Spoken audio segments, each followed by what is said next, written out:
The broadcast is now starting. All attendees are in listen-only mode.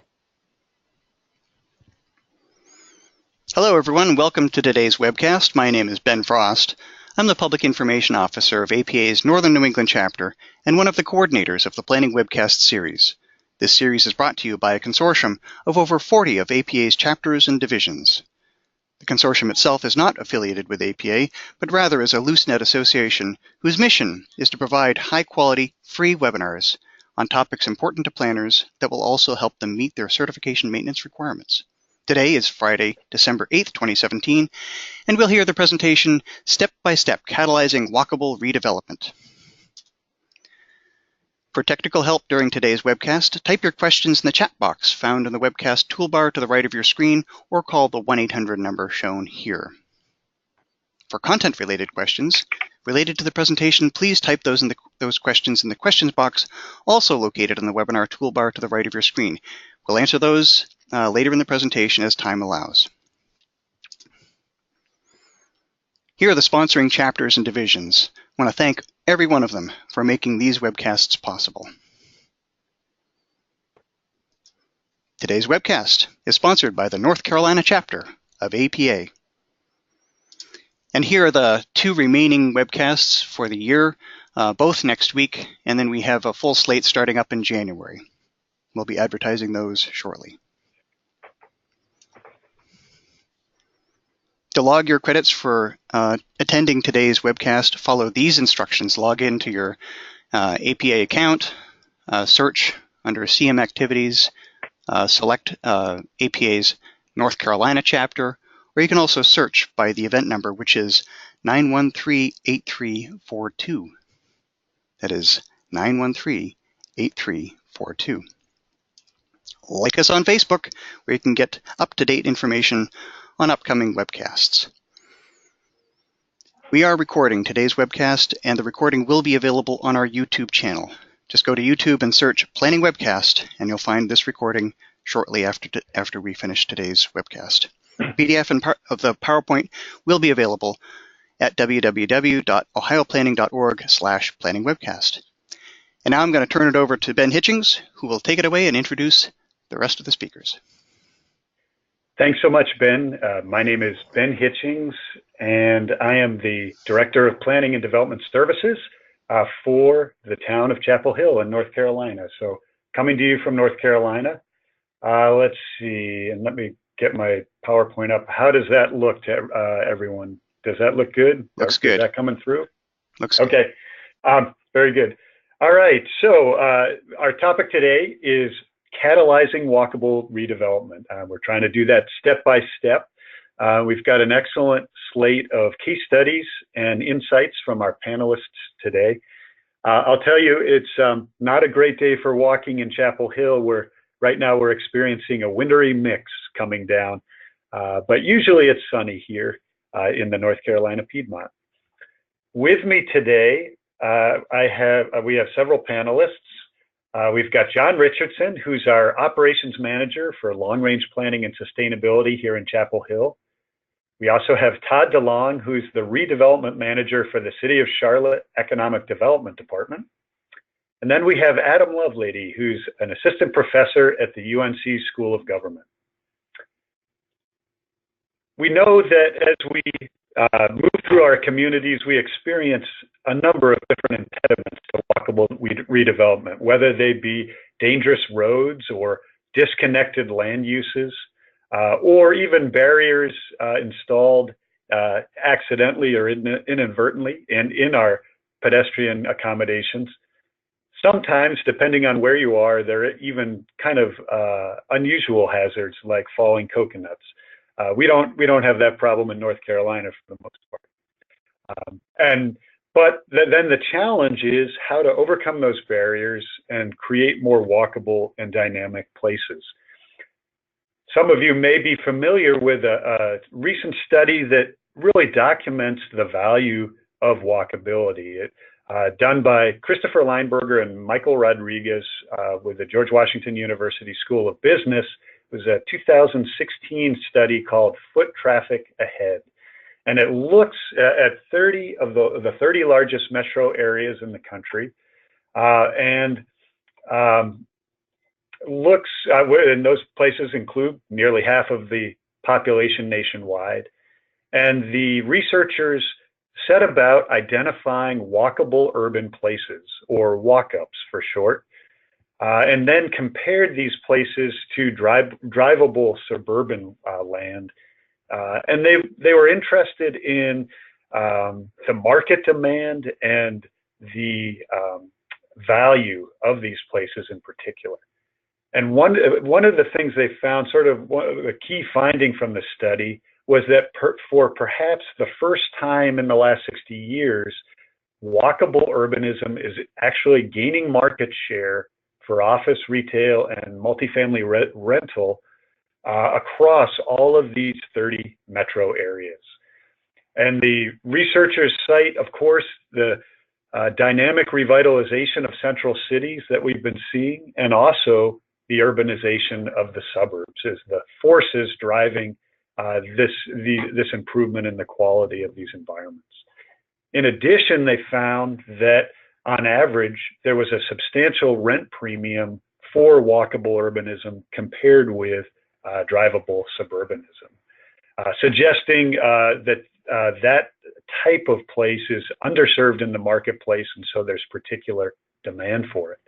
Interestingly, they also found that these places were more socially equitable, in part because of their access to different housing types and transportation alternatives, and because of their access to employment. And so, as communities across the country work to create more walkable places and respond to that market demand and market benefit, we have a number of tools at our disposal. Many of them are familiar to us as planners, using our plans to build agreement on policies for a community, our development codes that shape the urban and built environment, and of course our public investments that help to create the infrastructure to support safe and connected walkability. And so we're fortunate today to have our four panelists treat different dimensions of this question of how to create more walkable places. And so first off, with our lineup here, first off, we'll hear from John Richardson, who will share a case study from Chapel Hill in the Blue Hill district of the town, formerly known as the Ephesus Fordham district, where we've established a form-based code and made some targeted transportation investments to help promote walkability. Following John, we'll hear from Todd DeLong, who will share an interesting case study from Charlotte on the redevelopment of the former Eastland Mall. So we'll go from coding and infrastructure investment to outright public acquisition and redevelopment of aging areas. And then finally, we'll hear from Adam Lovelady, who will share examples and lessons learned from other parts of the country to sort of flesh out our understanding of how to promote walkable redevelopment. So that's what we've got on tap. And at the end, we'll have time for questions and comments from our panelists. And with that, I am going to turn over the program to John Richardson. And I need to just see here how to do that. Let's see, and I'm wondering, Ben Frost, if you have a way to, my toolbox doesn't seem to list. Sure. Who am I sending it to? John Richardson.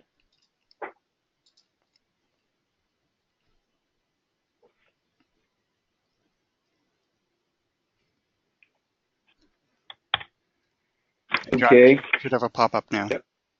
Yep. Can everybody see the presentation? Yes, I can see it. Okay, great. Well, thank you, Ben. As Ben said, my name is John Richardson, and I work with the town of Chapel Hill with Ben. And today I wanted to share our story about moving towards walkable redevelopment through, as Ben described, a compelling entitlements framework, or in our case, a form-based code, and through targeted public infrastructure investment. And by the way, that picture I just showed, that's more of a sunny day here in Chapel Hill as compared to what Ben was describing. So in terms of the setting, the Blue Hill District, which is the area in blue that you see on the map here, this is an area where a majority of the owners and investors got together over the last year and a half and branded the area as the Blue Hill District. As Ben noted, it was formerly called the Ephesus Fordham District for the reason that we have Fordham Boulevard, which is a major thoroughfare running north-south, and Ephesus Church Road running out to the east. And so the area is about 185 acres, and as you can see, hopefully see from the aerial, it's mostly built out, and it's got about 60 property owners, most of which are fairly small parcels. We have some larger parcels of about 10 acres, but the majority are smaller. And just to give you some additional context here, the area is anchored by 3 aging commercial shopping centers. This is one of them where we have Whole Foods Market. This is called Village Plaza, and it also contains several other tenants. This is another view of Village Plaza from the corner of the parking lot, and what you can see, of course, is that it's a single-story plaza with a large surface lot out in front, pretty typical. Moving to the north, we have the Eastgate Crossing shopping area, which is anchored by another grocer, Trader Joe's. And here's another image of that area as well, similar story. And then as we keep moving to the north, this is Fordham Boulevard. And so this is the major highway that divides the district north and south. As we go beyond Fordham Boulevard, we reach another shopping area called Rams Plaza. And Rams Plaza has a similar story. It's also got an anchor tenant, which is Food Lion. And just beyond Rams Plaza is a different story, actually. This is a well-leased office complex called the Europa Center. So those images represent the district as it stood in 2014. And a little bit more of the history here. In the 8 years leading up to the council's decision to rezone the district, there were only 2 notable projects that were approved. The one you see here, the Advanced Auto Parts, is one of them. And the Starbucks that you see here was a renovation of a former gas station. So those were the two main approvals that happened in this 180 acre district over about an 8-year period. So not a lot of change. And so one of the key focuses for our council was looking for ways to spark redevelopment from an economic development perspective. And so what you see here are covers of 2 documents. One is the small area plan and traffic analysis that was conducted for the area in 2011. And then in 2012, the town adopted its current comprehensive plan, and included in that, it identified a focus for connectivity and development, including the exploration of a form-based code.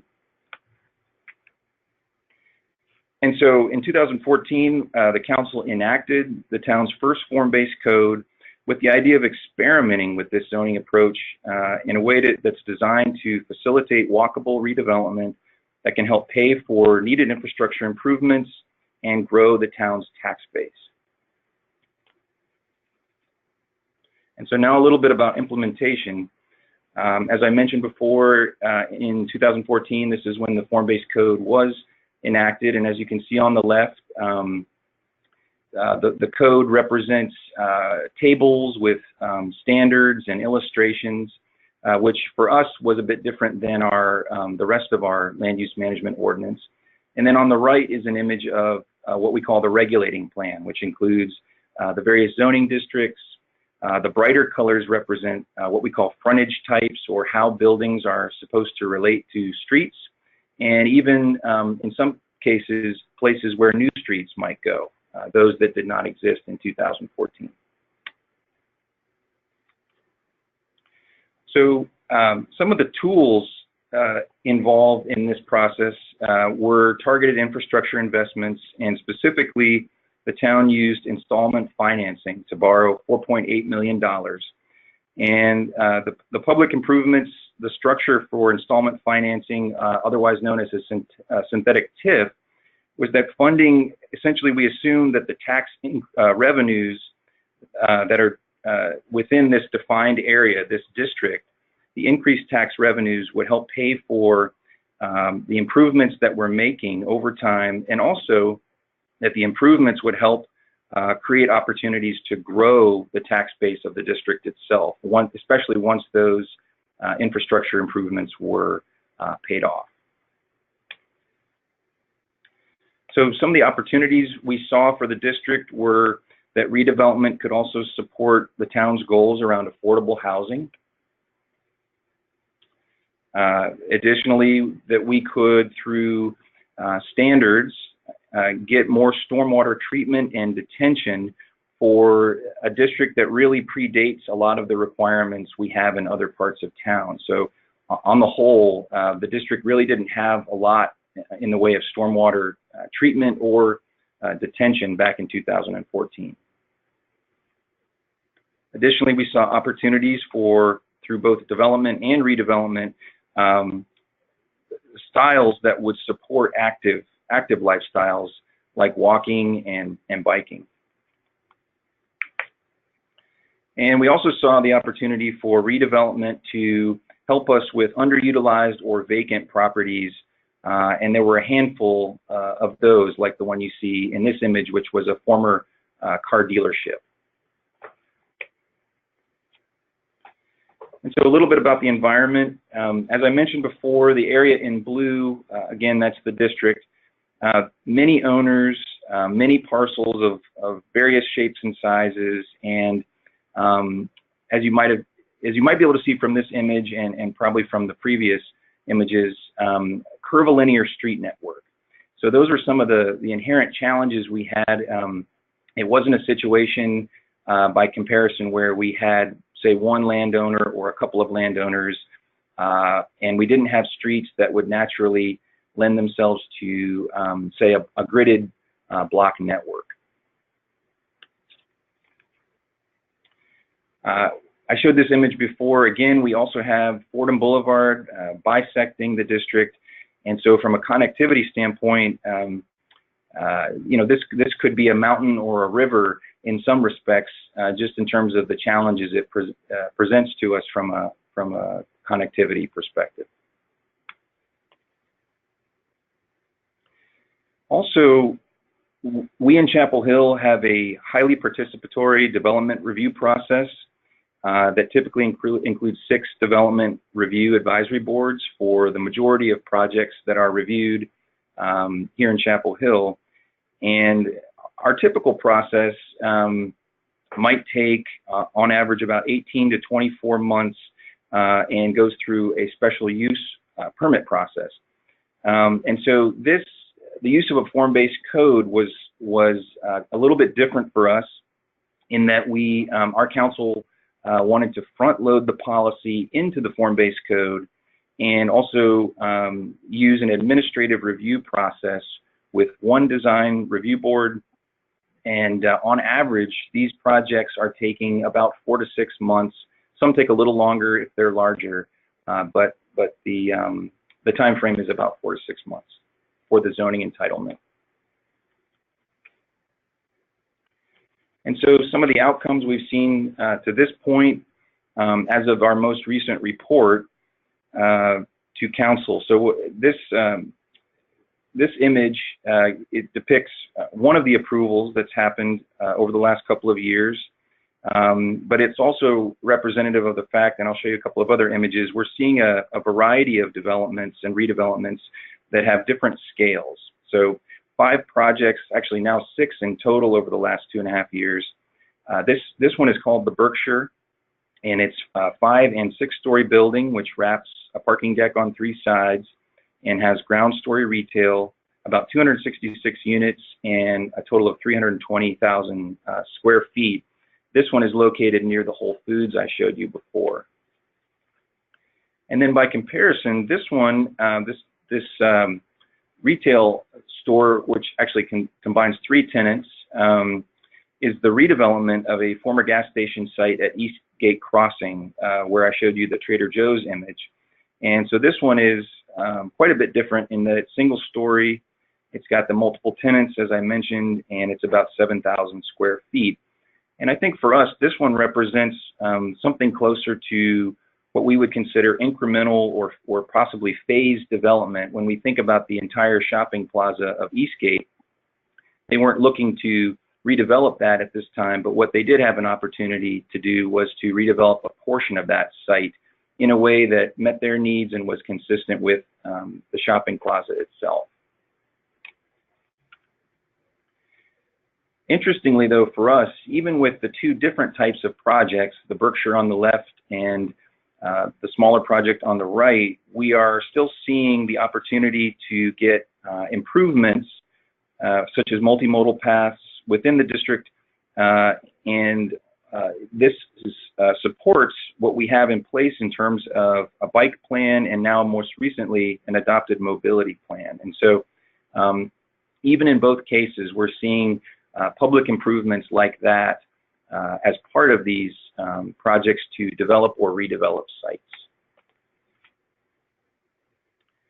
This Zoe's Kitchen is located next to the smaller restaurants that I was just showing you, and this is an example to us of also reinvestment that we're seeing in neighboring buildings and properties as a result of the redevelopment and the new development that's coming in. And so to that point, what you see in blue are some of the projects that have come in as new development or redevelopment, and then the areas in orange or yellow are examples of reinvestment and reinvention in neighboring properties. And in terms of stormwater, as I mentioned earlier, back in 2014, the district really didn't have much in the way of existing treatment or retention. And so through development and redevelopment, and in fact, the most stringent standards we have in town, we've managed to achieve greater levels of treatment, which are represented in the blue colors on the map. And so now with a half acre of disturbance, at a minimum, 50% of the site is treated, and post-rate volume cannot exceed pre-development. In terms of affordable housing, what we're also seeing is the delivery of units. At this point, we're about halfway towards our goal of 300 units for the district, or I should say our council's goal. And that also represents, at the time of this report, that represented 23% of all units that were permitted in the district. In terms of walkability, we've seen significant increases in the number of linear feet of sidewalks for these projects, as well as the multi-use paths and greenways that have been provided. And just to give you some context in terms of the percentage increases, this amounts to somewhere in the order of plus 20% and plus 30% for the district itself. Some of those numbers have gone up more recently with another approval.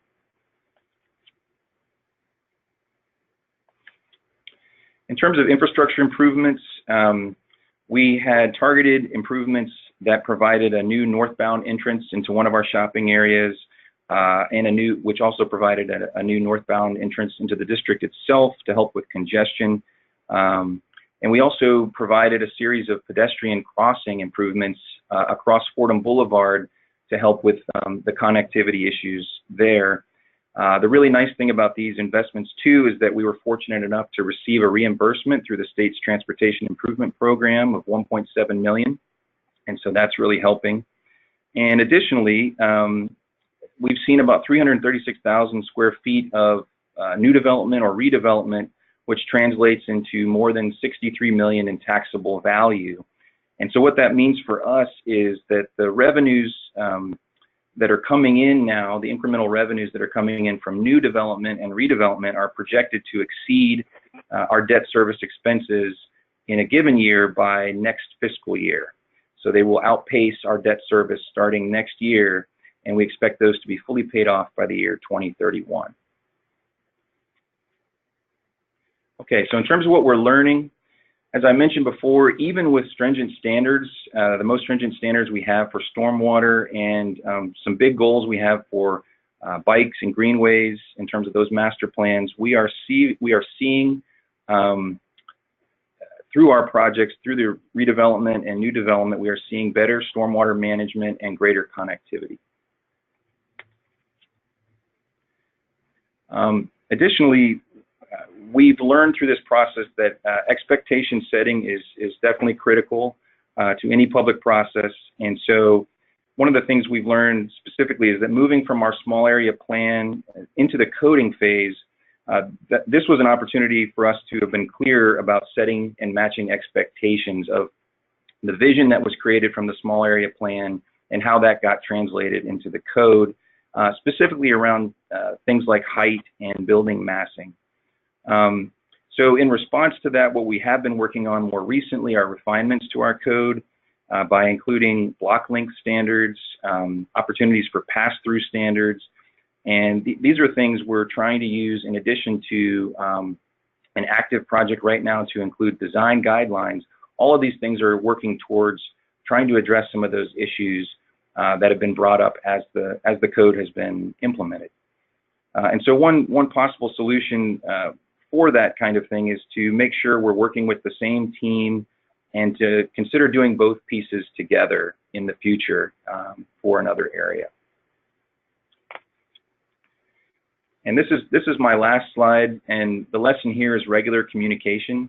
So as I mentioned before, we've shifted to an administrative review process within the district, and so we found that it's essential to communicate changes and information about the district in a variety of ways. One of the tools we use is the story map, these are the images you see on the screen. This is where we track development changes, and we even include features like trails or bike repair stations and other elements that we can begin to tally and aggregate and show how the changes are occurring over time. We've also got a web page that shows the applications that are on file for the district, and we've established a line of communication with our council where we share information about new applications, approvals to applications, and we provide twice a year an update on the district itself.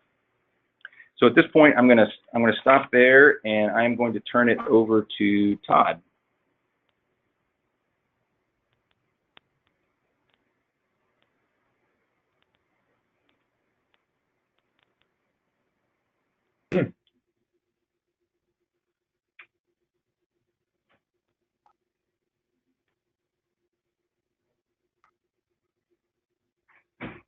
All right, so for the next 15 to 20 minutes or so,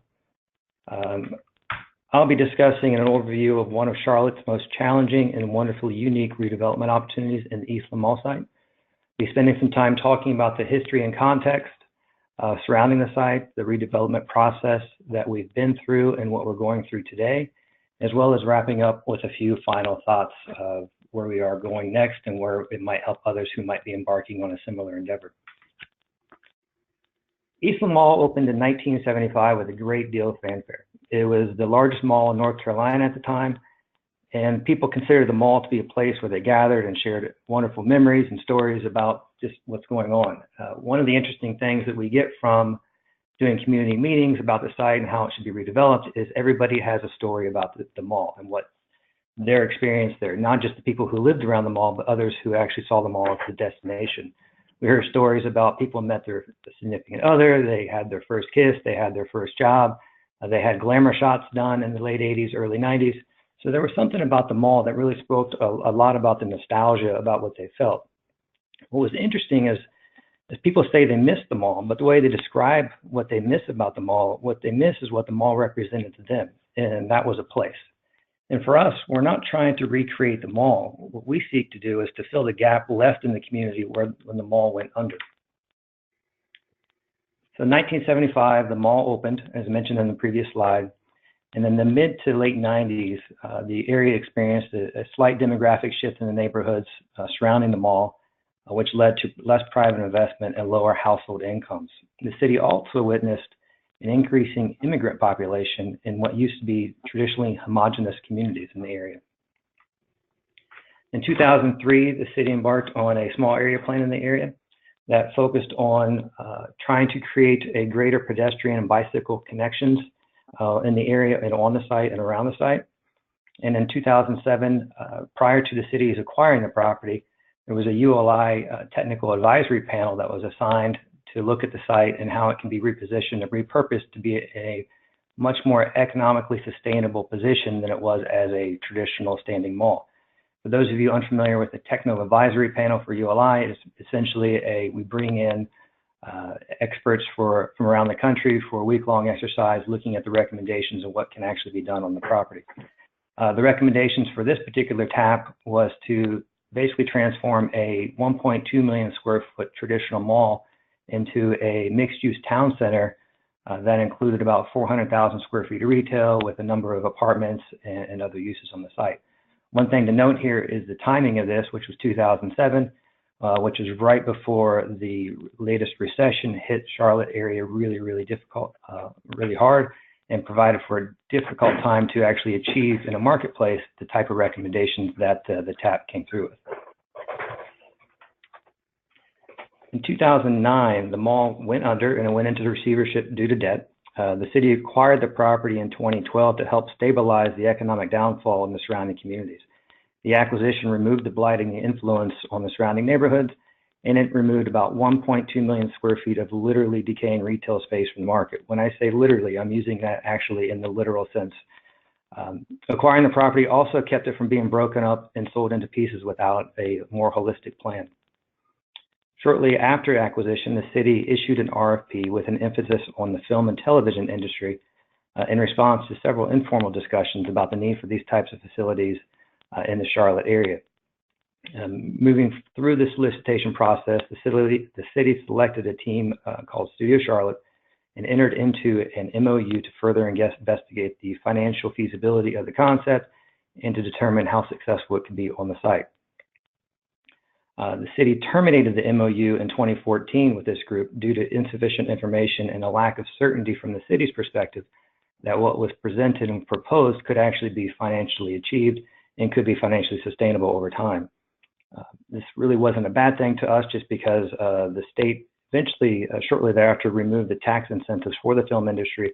So even if we would have gone through and built the structures as proposed, the industry itself likely would have left the site and gone to other states where the film and tax industry credits are more. The city then changed direction to look into redeveloping the site with multiple developers rather than seeking one developer for the entire site. This has been a shift, I think, in other communities throughout the country that have seen that this is could be a more appropriate way to go rather than trying to find one developer to do it all. So driving our focus throughout the redevelopment process are the principles for redevelopment, as you see here. These principles were established by the community, particularly an organization called Charlotte East, which stands for East Area Strategies Team. They worked with the city and the larger community to look at ways to improving the quality of life for residents and businesses on the east side. What you can see here is the Eastland site, and it's about 5 miles to the center city of Charlotte.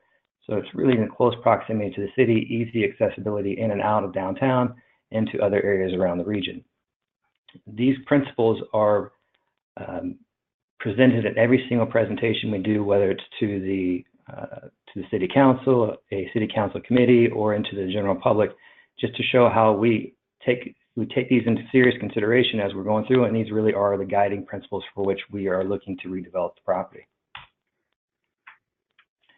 After we terminated the MOU with the studio development team, we recentered our focus to identify other partnership opportunities in the community. We held meetings with public and nonprofit partners, which led to existing demands and desires to locate on the site, which included open space or park space, performing arts facilities, some type of education facilities, a library, a YMCA, etc. Through this process, we identified how uses can interrelate well with private development to implement an overall development that not just achieves, but actually exceeds the redevelopment principles that were established by the community. Overall, what we strive to do is create an environment that brings a sense of community and place for the residents in the surrounding neighborhoods. The concept plan you see here is a product of the various conversations and discussions that we had with potential partners, which also takes into little account for no feasibility of the intensity or the density of uses. Again, this is a concept, and I should note that the difficulty of displaying a concept in the public in terms of when people see a picture, they assume that's what's actually going to be done. This really is meant to show how the uses can actually relate to each other and what we're doing and what we've been talking to other partners about. This is Central Avenue, which is the main road that would lead into the center city. This gold dashed line is actually the potential alignment for a future streetcar that is phased to, the future phase would be to terminate at this site. These purple buildings would represent some type of mixed use, vertical mixed use structure with an active space on the bottom floor. The pond you see here would represent the need for the stormwater detention demands for the site, but also turning that into an amenity for the site. We have a school back here that was identified as a need and is in well positioned in terms of its location for the surrounding communities. And we would scale back the intensity and densities to a lower or a high scale, high density or single family detached housing as we get into much more lower densities in the back here. Again, this is a concept. This is just meant to show how the uses can relate to each other. And what we perceive is that the ultimate development will not actually look exactly like this, but will some way be aligned with the uses that are aligned here. While in concept form, we have begun implementing the overall vision, which includes putting a school on the site. In 2015, we ended up selling about 11.5 acres to Charlotte Mecklenburg Schools to develop a K-8 school, which incorporates an award-winning language immersion program. As part of the transaction with Charlotte Mecklenburg Schools, they're building an extension of Hollyfield Drive, which previously dead-ended right here at Willow Lake Road. Now Hollyfield will actually come into the site, so we're already starting to increase the connectivity and connections into the site. The school is also getting rid of some of the retaining walls that were left over from when the mall was actually on the premises when the structure was still there. As you can see here, a picture from the school looking towards downtown with the Charlotte skyline in the back here to show how close it actually is to the center city. As we move beyond visioning and conceptual planning and move into implementation, we decided we needed to take a look at some of the best practices around the U.S. Communities all over the U.S. are going through similar experiences with mall properties and that have deteriorated over time, that have negatively impacted the surrounding neighborhoods. Westminster, Colorado is a great example of a non-traditional approach to a growing problem throughout the country. Westminster, they tried the solicitation process 4 times and were unsuccessful each time. And a lot of that was because the developers they had, even though they were really valid and really well-known developers, you still couldn't get certain densities, intensities, and certain development types to pencil out for the needs they needed to do. Keep in mind, when they were going through this, there also was a recession going through as well. So Westminster took a step back and decided they wanted to act as the landowner and commit to necessary infrastructure improvements. That way they could achieve the type of development pattern and type of development they wanted, because this would eventually represent their downtown. They created a development plan with specific development paths targeted for specific uses that also laid out design guidelines for each pad and each use. What's interesting and what's unique, I shouldn't say unique, what's important about what Westminster did was they developed a plan and they stuck with it. They went through a few different challenging times from a political environment, but they persevered and maintained that this is the type of development we want, and they were willing to say no to developers who wanted to develop something different on a pad that they didn't want to have developed there. So moving into implementation took quite a bit of work for us to set up for a successful redevelopment. We knew partnerships were needed to be successful, and those partnerships would include residents, businesses, developers, etc. And as we prepared a package for recommendation to City Council, we quickly understood there would be some anxiety about investing a larger sum of public funds without a great deal of certainty or a committed private development partner. The perception that we've done a lot of work on that site in terms of planning and analysis didn't really help our cause either. The fact of the matter is, a lot of the work that went into planning and testing on that site was done before the city acquired the property, and much of that work was done without the city. But from the community and from the public perception eyes, it doesn't really matter. It was looked at as if we've been studying it and planning it for the last 20 years, and we have been, there's been a lack of success for that time. So as a result, we ended up crafting a two-phased approach to move forward with a due diligence process. Phase one was to identify and understand possible challenges to solicit developer interest. And those activities included a developer forum, a lean scan, and a tactical urbanism workshop. Phase two was set up to build upon the findings of phase one and conduct enough research and analysis to prepare a properly informed solicitation for a successful redevelopment. Part of the development forum included an in-depth week-long series of meetings with discussions about the real and perceived assets, barriers, opportunities, and future interests.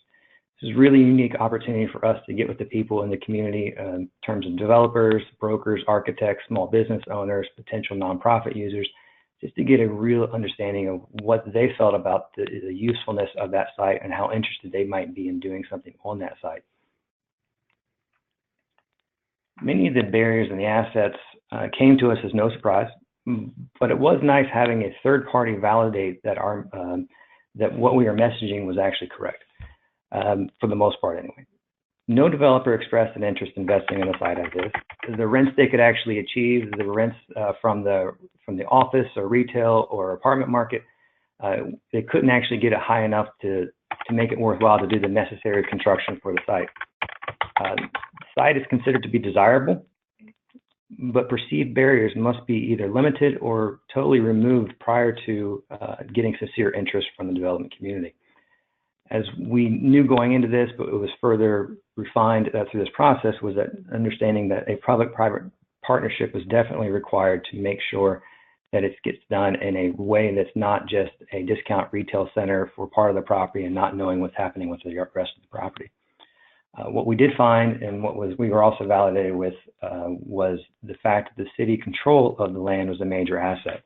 Assembling the mall property is not easy, and a lot of times the private development community does not want to take the burden of assembling multiple owners or multiple properties under one ownership, and it's really difficult to do from a development perspective. So having a local government do it for them really made it a lot more interesting and appealing for the development community. Some of the initial recommendations from the first phase included dividing the site into manageable places, utilizing small incremental development, and using tactical urbanism to build momentum through short-term interventions.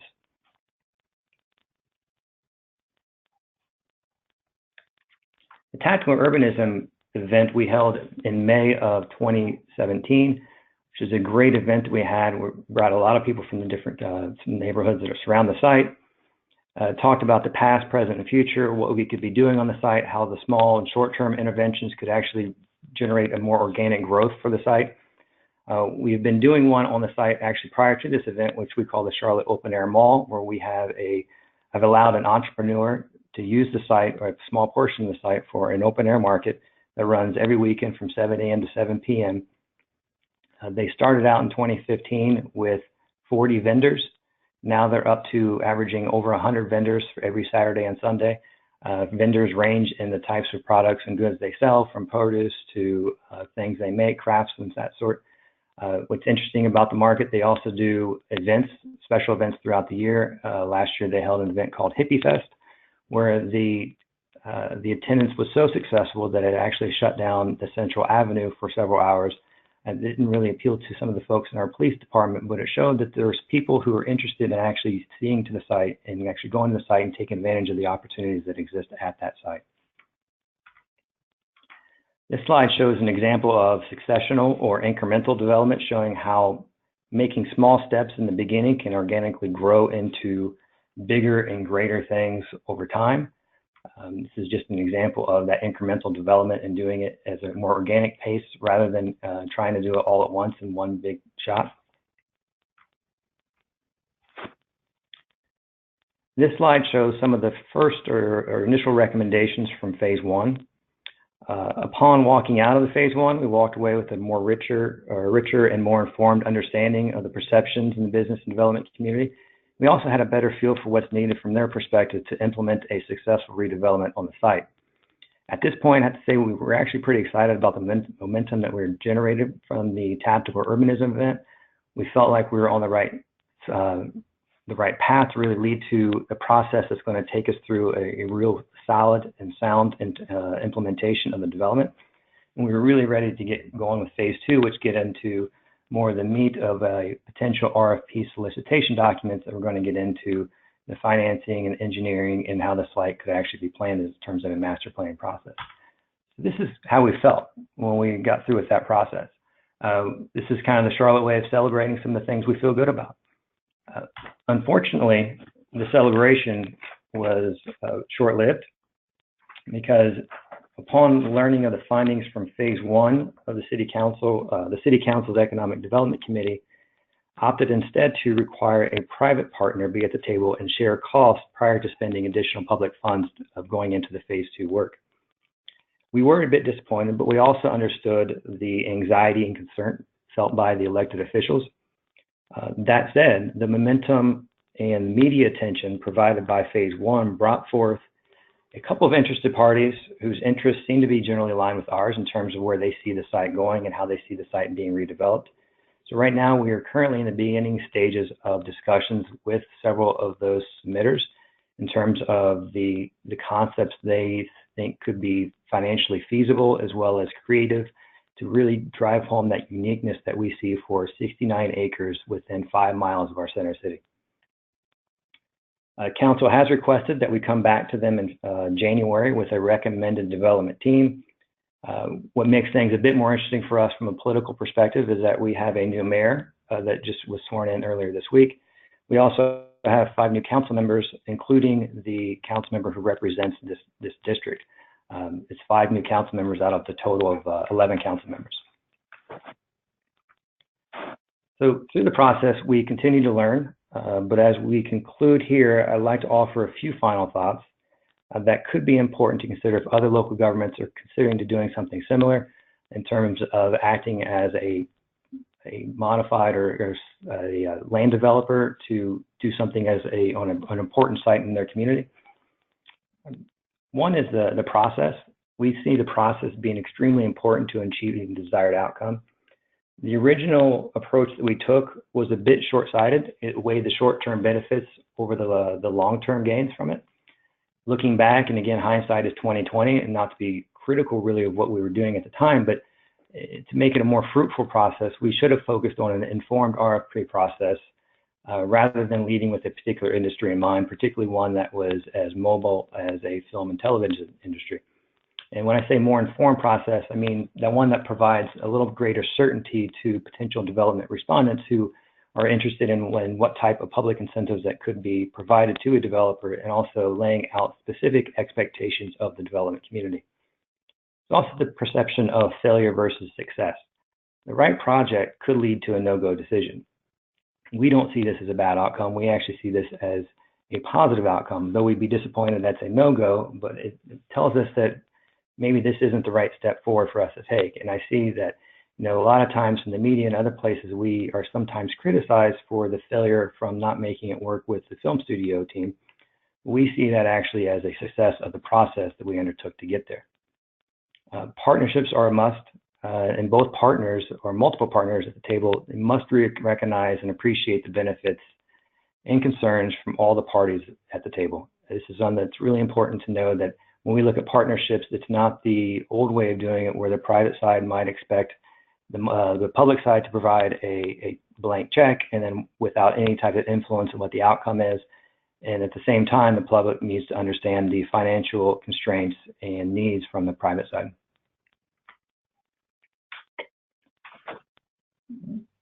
Focus on quality outcomes and not on saving every dollar is really important to us as well. This is not a real estate transaction. A lot of times we're asked if we're ever going to get out what we put into the site in terms of the money. We don't see it as a flipping of the site. The site was never meant to be a flipped site. We see the benefit over a long-term and more sustainable time period. Also, when we look at not saving every dollar possible, if we save $150,000 to $200,000 now, and 10 years from now, nobody looks back and say, "Oh, that was really admirable. That was a great job."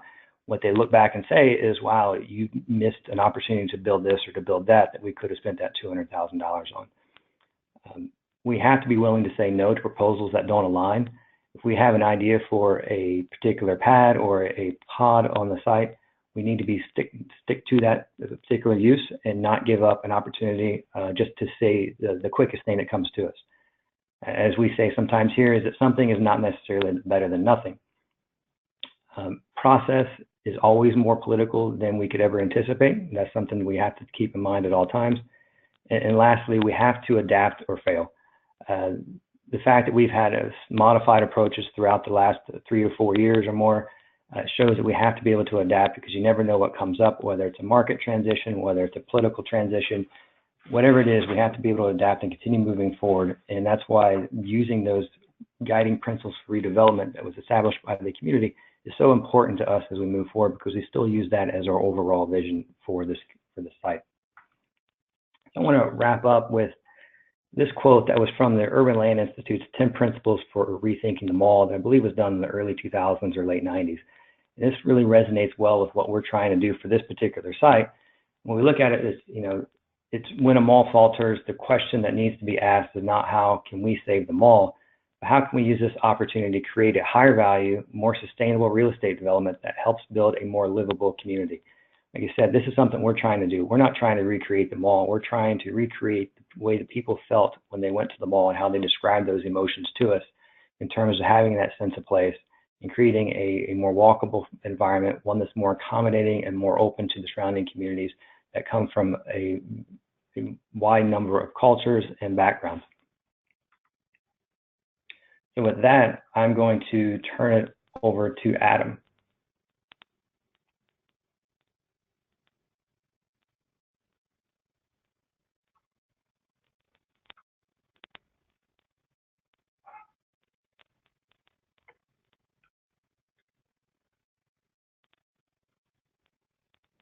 All right, thanks, Todd. And hello to everyone out there. My name is Adam Lovelady. I am an assistant professor at the UNC School of Government. John and Todd focused on a couple of specific examples from here in North Carolina of ways that communities are approaching redeveloping suburban spaces, catalyzing walkable development in those places. And I'm going to go through a few slides here. At the end, I've got a link to a report that came out last year that highlights both of those projects that they just talked about, the one in Chapel Hill, as well as the Eastland Mall site in Charlotte, as well as some other examples from Chapel Hill, Charlotte, and other North Carolina communities. But for now, I want to spend a few minutes talking about some examples from other regions, from other states. And I've got a few examples drawn from communities in Colorado, Texas, and Georgia. And I want to break it down into these three topics of looking at finance, ways that local jurisdictions are using the tools available to them to help with financing suburban redevelopment projects. Also looking at a couple of ways that communities are using their zoning authority to address some of the issues that come up with these projects, the transition from low density, auto-oriented to more of a walkable urbanism. Then I want to close with just some reminders, and I guess warnings is the term I've put on the slide, but some reminders for us as planners, as community members, to be aware of as we're going through this process, so that we're clear-eyed about what's going on and what's happening. So with that, let me talk a bit about finance. And first, I want to talk about the Triangle redevelopment project that happened in Austin. And this was a project or a site that had been a suburban state office complex and was being transitioned. It's sold off for private development. The state no longer needed it. And the plans that came in, or the original plans and proposals, were for essentially a suburban style of development. The city of Austin was really looking for something different, saw this site as an opportunity to catalyze more dense development, more walkable development for this area of town. And so went through a planning process, in an effort to show what was possible with this site, what could become of this site. They went through that and had lovely drawings, went through a charrette and had beautiful kind of layouts of what could be on the site. But then in talking with the development community, found that it just wouldn't pencil for the developers, that they wouldn't be able to make the numbers work for that type of development. And so what the city chose to do was to use its purchasing power, use its funds available, and work with and negotiate with the private developers so that the city would actually purchase some of the infrastructure and open space that would be created by this project. And so I'll add over the relatively recent aerial, and you can see what became of the site with some fairly dense multifamily wrapping parking decks, some commercial here in the center, still plenty of space to be for additional development to come, but also some newer apartment complexes coming in. And you can see from the aerial, good sized kind of open space, park space here, as well as the stormwater facility that's serving the overall development. And those became through a purchase, through financial contribution from the city, those became public spaces. And so that kind of central park of the development becomes a city park. The stormwater facility is owned and maintained publicly rather than as a private stormwater facility. And then also some of the parking within those apartment complexes, some of that the parking spaces within the structured parking is set aside as park and ride parking for the bus lines that run along this major thoroughfare. Next, I want to take a look at one example from Colorado, one example from Atlanta, where communities are using their authorities, the authorities available in those states, for setting up specific districts to fund infrastructure and improvements to those projects. And worth noting here that these are specific authorities authorized, one in Colorado, the other in Georgia. And for your community, you would certainly want to be looking at what tools are available and what things are authorized with regard to setting up local taxing districts.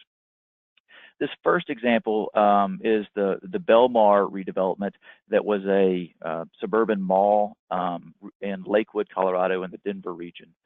That was it's privately redeveloped, but with a good deal of public support, both on the zoning side as well as the financial side. And in Colorado, they have authority for setting up what's called metro districts or metropolitan districts. These are quasi-governmental, quasi-municipal corporations. They're set up as a separate unit of local government for the identified space, and in this case, for the Belmar redevelopment. And they're authorized to take, they can take direct action for investing in infrastructure and maintaining infrastructure, or it can also act as an arm of the local government. And it can support things like parks and streets. It can handle water and sewer infrastructure. It can fund transit improvement.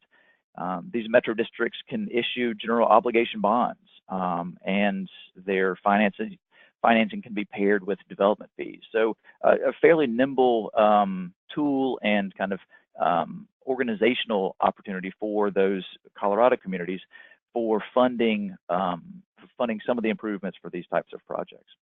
And if you visit the Belmar development, as you're walking around, as you're parking your car or visiting the park,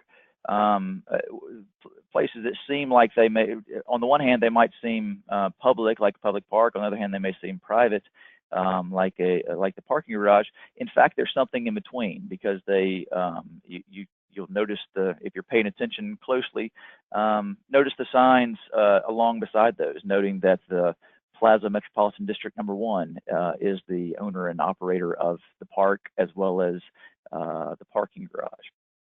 And so it's this kind of bridge between the public and the private development using the metro districts.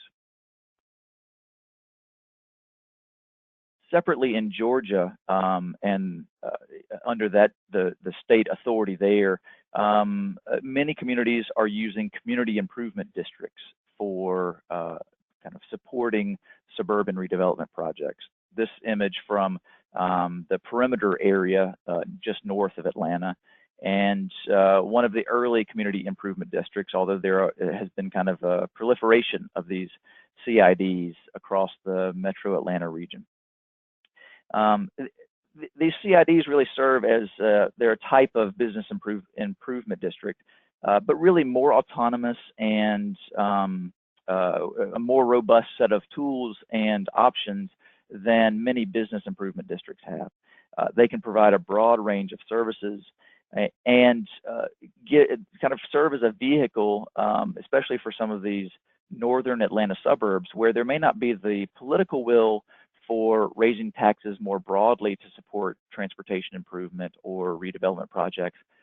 But if the particular property owners or particular area that's seeking those improvements, they can choose to essentially raise taxes on themselves to support the improvements in their area. A couple of things worth noting, at least as they're set up now, the tax increases in a community improvement district in a CID are specific to the commercial properties. They're not applied to the residential properties. And the CID is set up as a separate organization with its own board of directors, and state law outlines how those board of directors are identified, some as political appointments, some as voted on by the property owners. And these CIDs have been used for major transportation improvements, major capital expenditures, major streetscape improvements. And you can see there just the basic outline of this perimeter community improvement district, which I should note kind of straddles two different municipal jurisdictions. It's there, part of that is in Sandy Springs and part of that is in Dunwoody in the Atlanta region.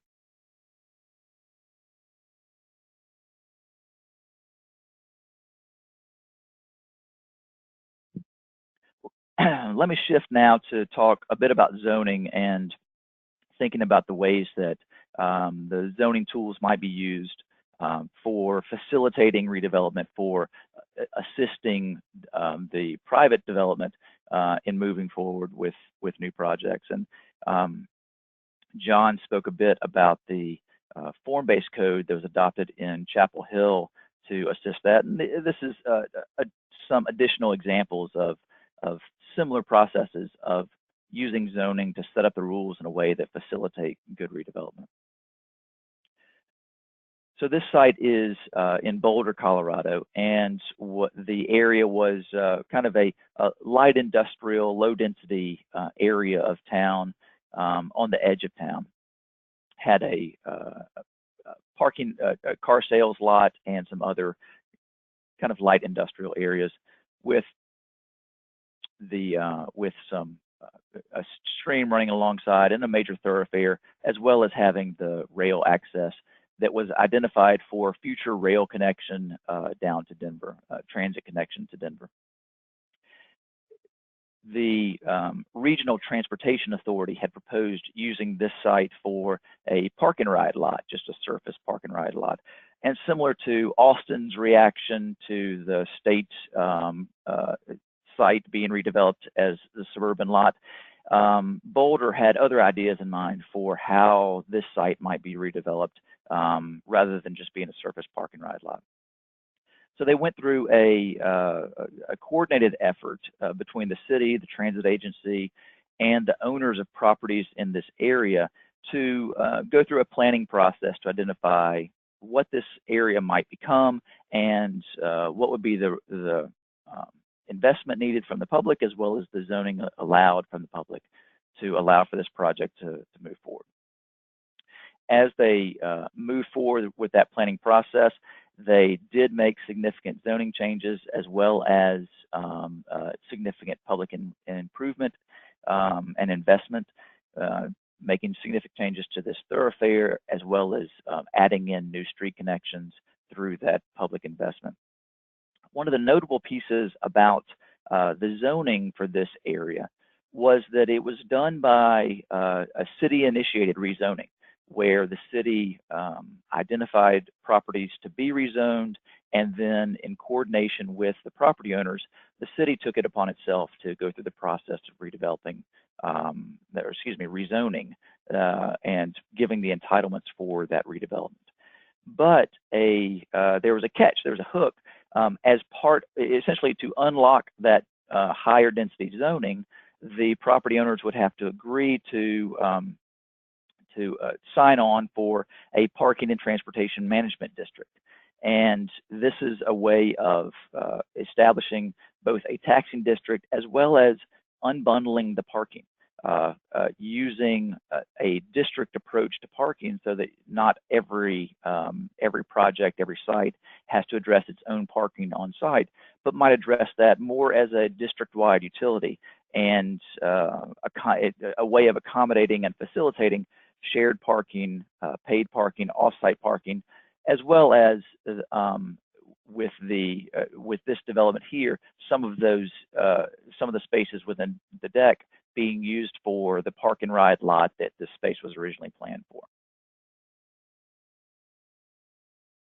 And I believe there are still plans on the books for that rail connection to Denver, but for the time being, it remains as bus connection.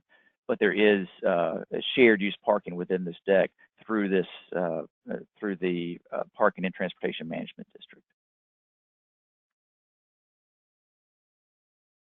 And then another mention for this again is the Belmar project outside of Denver in Lakewood, Colorado. And that's an image of what was there. You can kind of see a conventional suburban mall that was there on the site, with limited connections to the residential neighborhoods nearby. That was, over the last 10 or 15 years now, redeveloped with a grid of streets with some substantial density coming into the project. But it's worth noting that it still remains, many of the areas of this development, of the Belmar development, are still very suburban in nature. So you still have, especially out on the periphery, large big box stores and large surface parking lots that are, if you're just driving by, look like kind of just run-of-the-mill conventional big box shopping. One of those sites is here. This is the Target and the surface parking to go with the Target.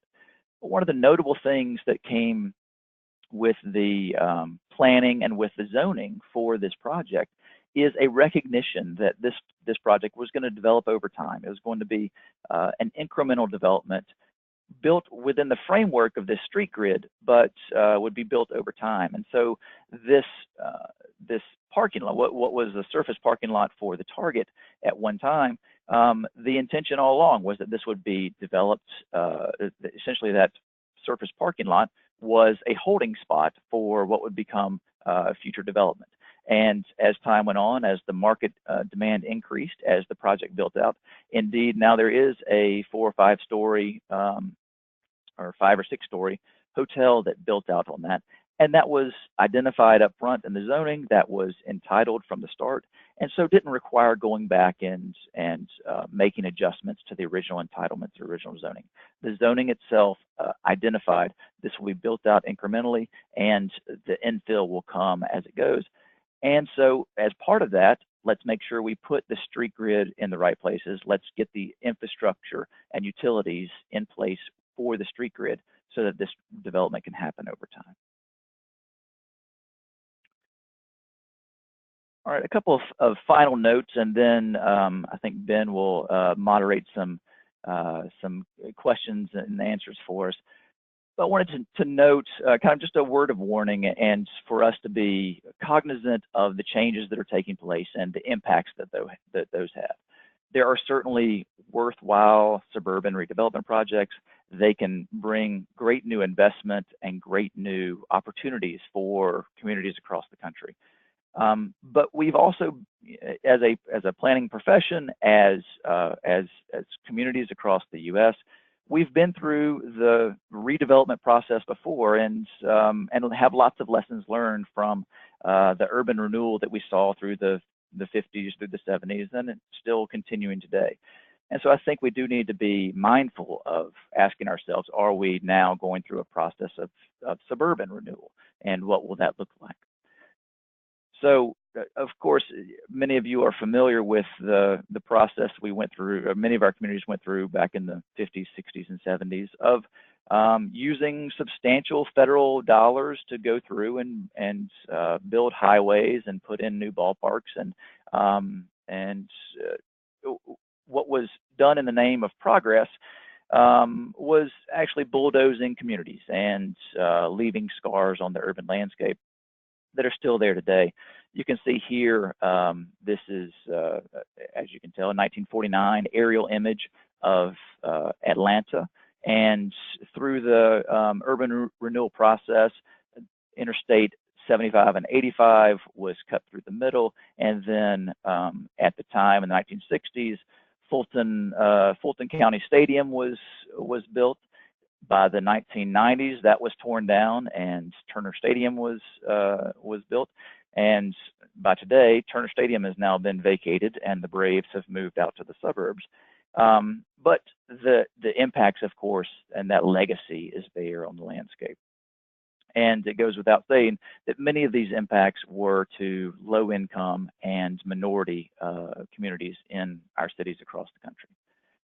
Carrying it forward to the present time, we've got to be asking ourselves, are we doing the same thing again? Many of the garden apartment complexes and the low density apartment complexes that are scattered around our suburban communities are now home to low income residents, to minority residents, and are serving as affordable housing for many of our community members. But we've also got communities that are using the same redevelopment authorities that were used back in the 60s and 70s to now buy up those apartment complexes and tear them down for other means. Here, an example from the Atlanta region of several garden apartment complexes along the I-75 corridor that have been through the local community process purchased and torn down. And used again for athletic facilities, this time for practice facilities, I believe for the Major League Soccer team, as well as potential corporate relocations and office relocations. There may be many positive outcomes from this redevelopment. It may have been a good decision for that community, but it also does have some echoes of what many of our communities have done before. And thinking about these redevelopment projects, we do need to be thinking about it. Is it taking away affordable housing that's currently available and failing to replace them? Another piece of this puzzle, I think, that many of our communities are increasingly facing is as demographics change, the notion of a successful shopping center, the notion of what is a thriving place also needs to change. Another location in Metro Atlanta, and this is a thriving shopping center, but it certainly has many different tenants than perhaps it did 10 or 15 years ago. And as our communities change, we need to be aware of those changes happening and supporting the good businesses that are investing in our community, regardless of what language it may be written in, regardless of who those residents and community members may be. With that, let me hand it back over to Ben Hitchings to moderate the Q&A. I think we've got a few minutes left for that. I also obviously have got contact information there for all of the panelists, and you can see down here a link for the report on some of these North Carolina projects, and including the two that John and Todd talked about. Great. Thanks so much, Adam. This has been Hitchings again. And to everyone who's participating in the webinar, I highly recommend Adam's publication. He also has done a wonderful workshop in different parts of North Carolina for us on this topic. So we really appreciate Adam's research and teaching on reshaping suburban spaces. Thanks also to John and Todd. Great job. Two very interesting case studies from Chapel Hill and Charlotte. With that, let's now turn to the questions that some of you have been sending in. Our first question, I think I'm going to direct to Todd, and it's from Lenore Slothauer talking about New Jersey and talking about transit villages in New Jersey where there's a concentration of high-density housing around transit. And some of the tools that are available in New Jersey, including eminent domain and also tax forgiveness. And so Lenore is asking, do we employ similar tools here in North Carolina? And what's the reaction of the public to these ideas? Todd, do you want to handle that one? Sure. The easy answer is to those specific questions is no. We are legally unable to provide any type of tax abatement, but we do come in with incentives through our capital improvement program, which we affectionately refer to in Charlotte as our community investment program or community investment plan.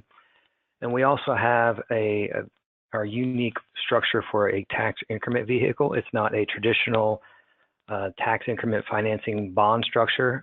This is really difficult to do in the state of North Carolina, but we do have our own flexible tax increment program that we can work with the development community to determine what those needs are. The biggest way we participate from local government is through infrastructure. If there's a public purpose, then we can generally find a way that we can help out in encouraging the type of development we like to have in our transit-oriented development areas or in areas such as the Eastland Mall site.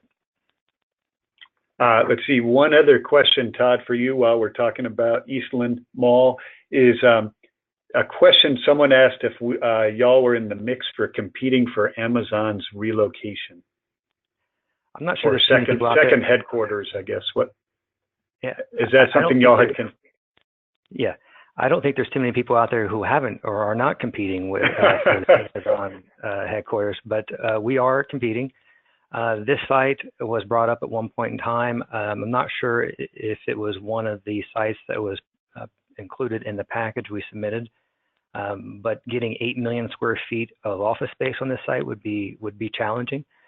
So if we were to do something on this site at that scale, we would have to do some type of campus here and maybe split up that 8 million square feet somewhere else. It'd just be really difficult to do that size and that scale of development on this site. Okay, we've got a couple questions now for John Richardson regarding the Blue Hill District project.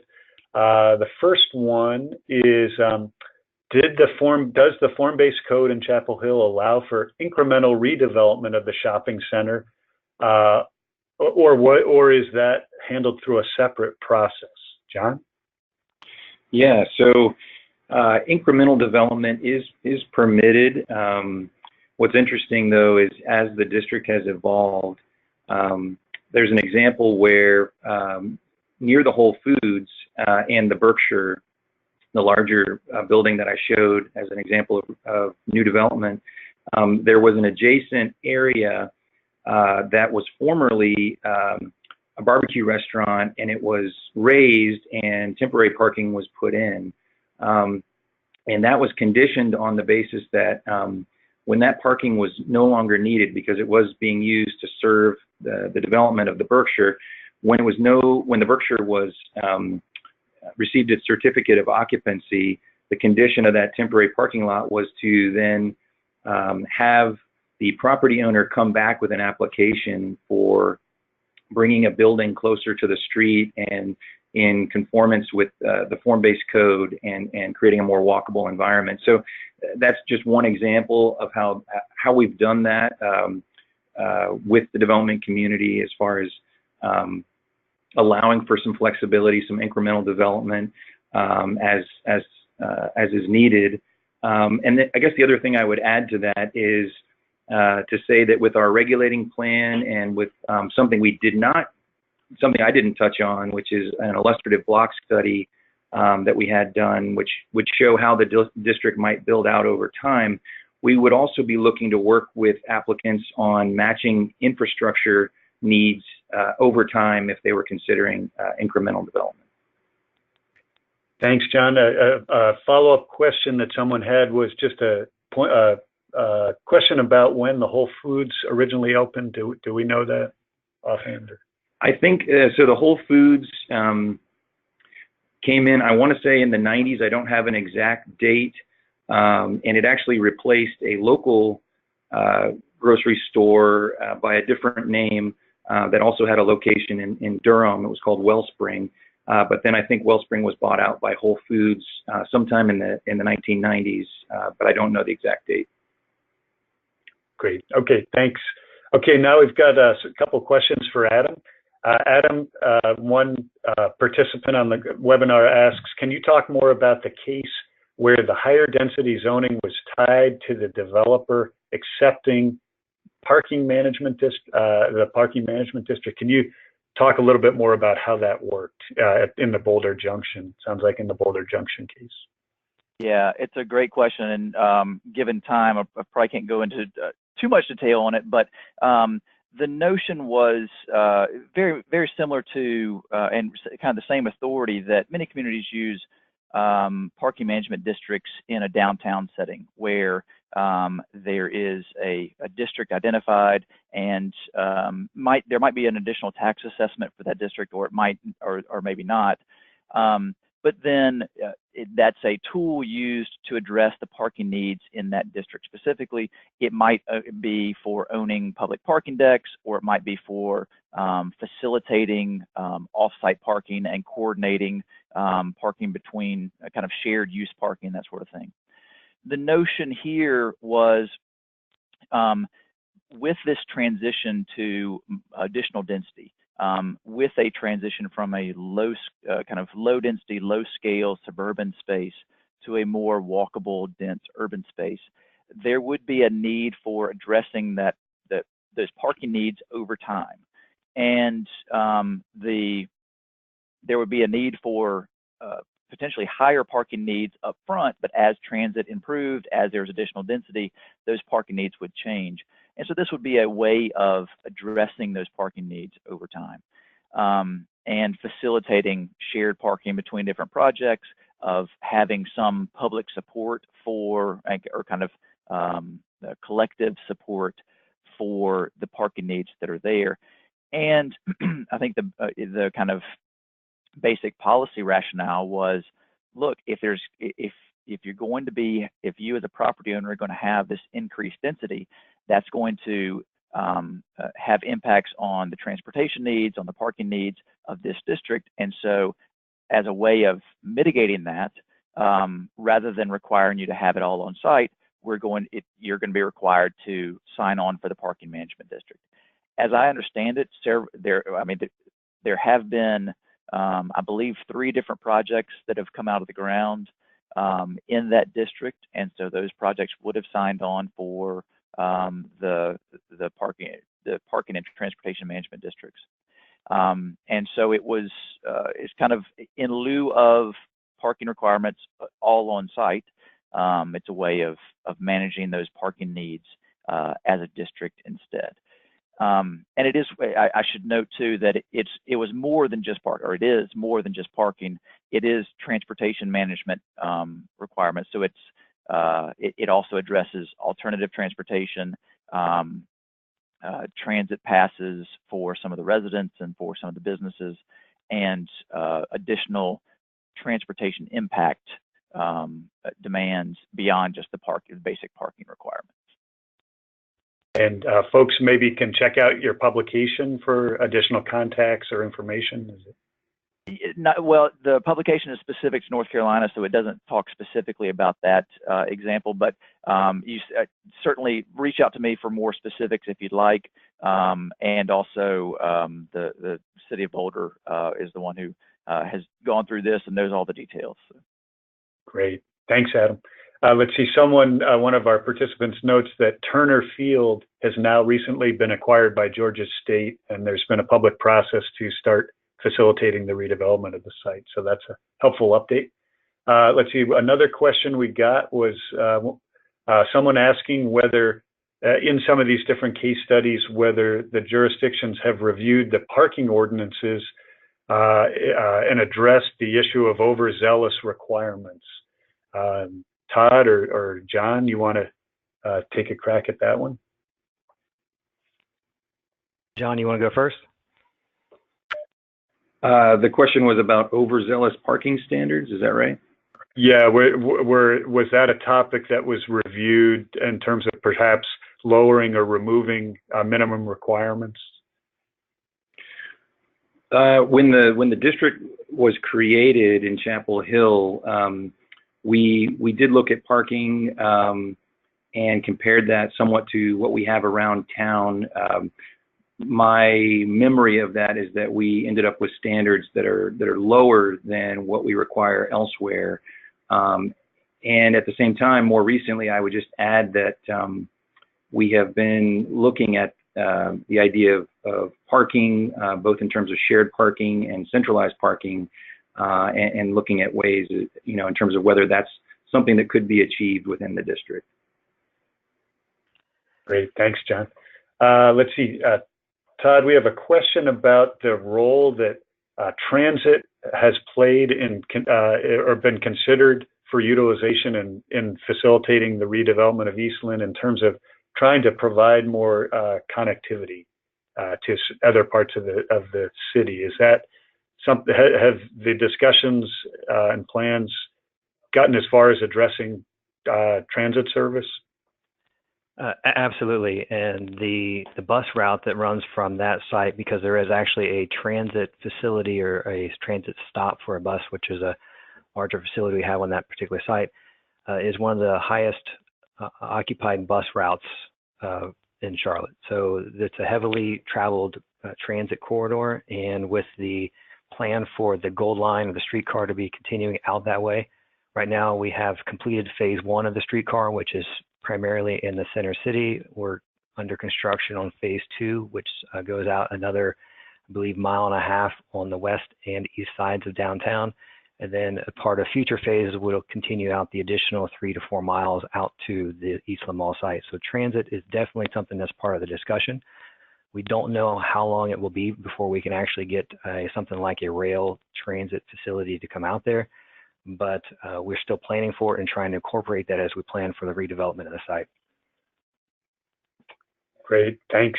We've got a couple of other questions for you. One is on whether existing laws in North Carolina provided you with the mechanisms necessary to pursue private property acquisition. And then also someone else is interested in hearing more about lean scanning, a technique I think you talked about that y'all used early on in your process. Right, so the laws that we have in North Carolina for acquiring property, the state is pretty strict on how we acquire property for a public purpose.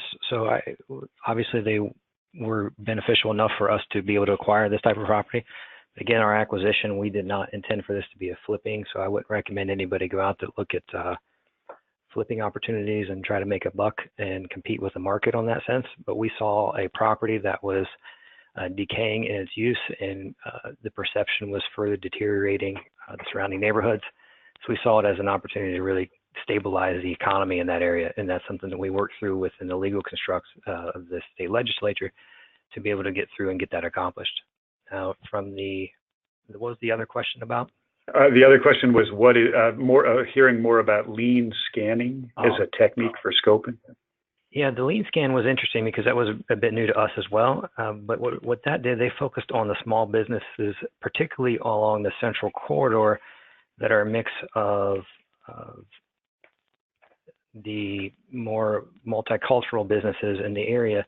And what we found through there and what we tried to identify are what are the regulations that are in place that the city is imposing upon those small businesses that are making it difficult, if not impossible, for them to thrive or expand their business operation.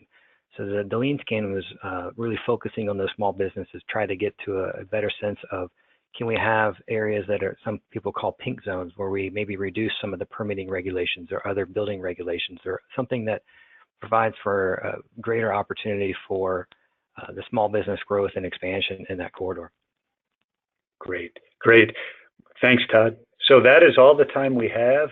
Again, a special thanks to John Richardson, Todd DeLong, and Adam Lovelady for excellent presentations.